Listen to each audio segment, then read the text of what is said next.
This is the battle between mechanical and laptop keyboards. Hear that? That's confidence. Hear what? All I hear is you screaming for attention. I'm thin, quiet, and portable. Professionals choose me. Professionals? You mean people scared of personality? I've got RGB, hot swap switches, and drip. And yet you still live on a desk and need a cable to feel important. I travel the world. Cafes, airports, power moves. Yeah, and you feel like typing on wet cardboard.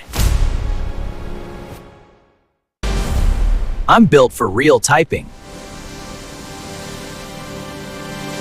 Cool. Still getting replaced when your keys break.